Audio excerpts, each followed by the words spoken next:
All right, everyone. It's been tough for the New York Times because they're being laughed at by everyone. They celebrated Mao Zedong, the dude who led to the deaths of arguably 30 million of his own fellow Chinese, as a great revolutionary figure. And then they talked about on 9/11, no less. They're like, oh, never forget when those airplanes took aim at the towers, and they failed to mention that it was terrorists. But planes now operate on their own.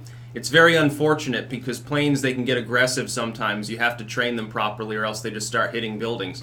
No human interference whatsoever. It's like, in the future we might have autopilot on all the planes, so maybe that could happen, but it probably requires some human interference. I'm sitting there thinking of how surreal it is, 2 decades on, and the New York Times wants to memory hole the fact that there was any Islamo-fascist involvement in 9/11. They also want to memory hole the fact that Mao was responsible for large numbers of deaths. The memory holing is best from left-wing groups like the New York Times. They like a state-run media too because they're basically run by the DNC.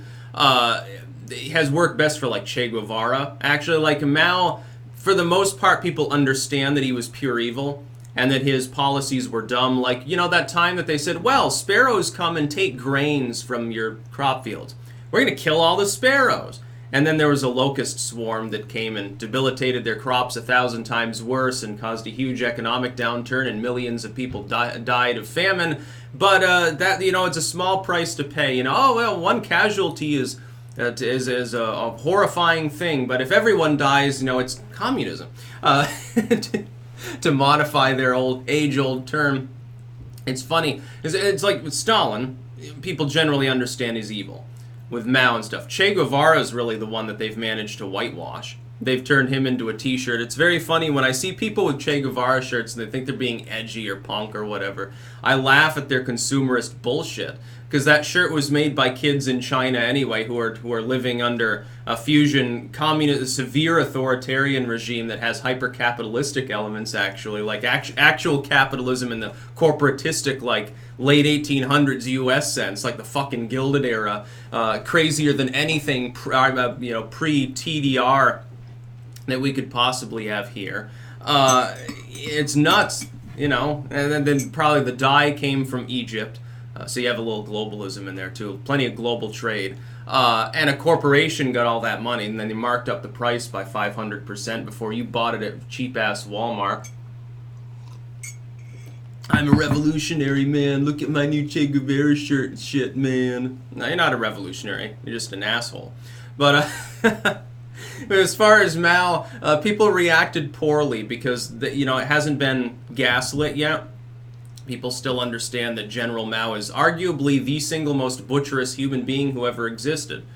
Barring, whoever was patient zero with the Black Plague or something like that, Mao Zedong, as the commander of Red China at the time, oversaw arguably the greatest single inflicted loss of life in human history.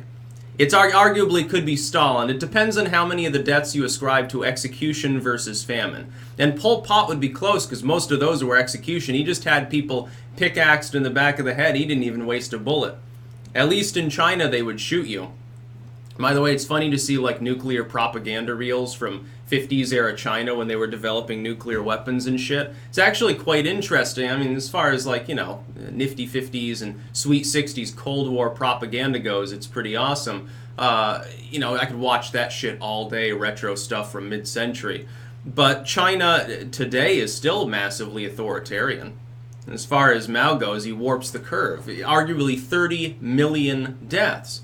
At least 20 million. I mean, they can't even fucking figure out the number. They don't know how many were killed versus just died of starvation. But let's say that the government enacts a policy that causes 20, 30 million people to starve to death. Is the government not fundamentally responsible?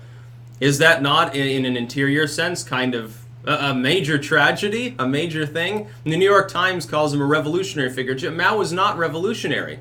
He was peddling an ideology that at the time had already been around for a while. Communism doesn't come from Mao's era. Communism doesn't come from even Stalin's era. It comes from the mid-19th century. Marx was writing his bullshit long before these people. They adapted it, and they used it for their own meager ends, and then killed a bunch of people in the push for glorious comrade revolution, and Red China and Red Russia and all of this bullshit. And communism is a bloody ideology.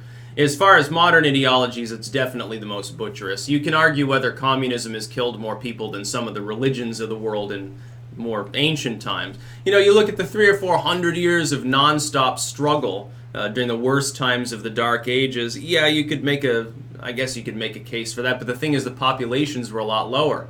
A lot of the battles back then were skirmishes by modern standards, took place between, you know, an army, so-called, of 30 or 40 dudes and 30 or 40 other dudes beating on each other. Maybe 20 dudes raiding a monastery somewhere, some Viking ship or something. They weren't the large pitched battles of ancient Rome. They weren't the large pitched battles that we start seeing certainly in the 1700s and thereafter. It was a little bit different warfare in those times.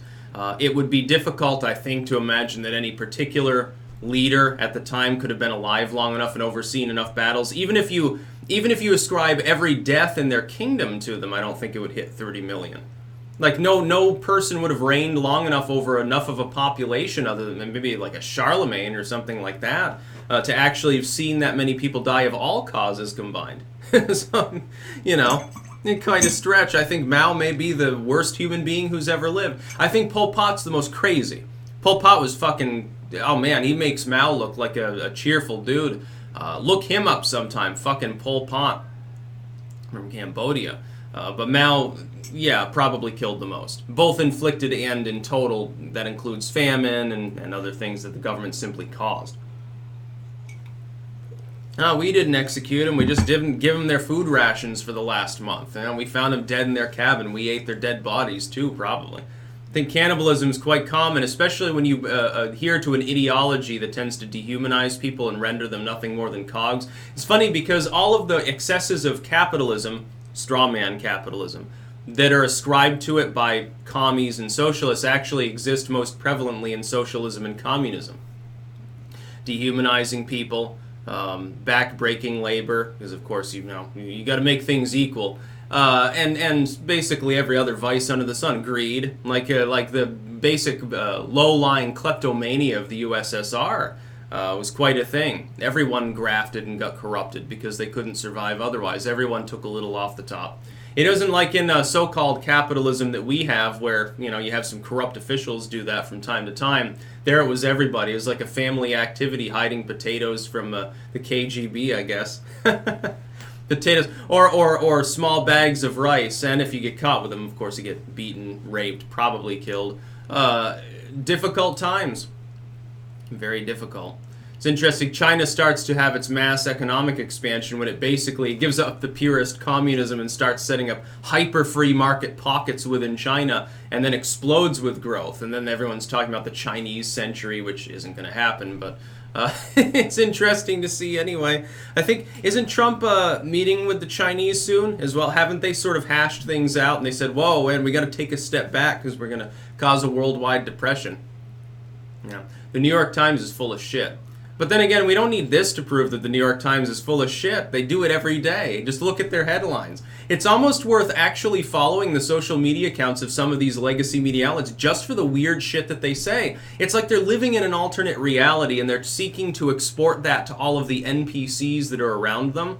And it's like, but if you're on the sidelines and you're not part of their little party of stupidity, it's like watching a weird sort of farce. It's like watching some sort of Shakespearean farce in which, people are being totally beguiled and they actually sometimes believe it.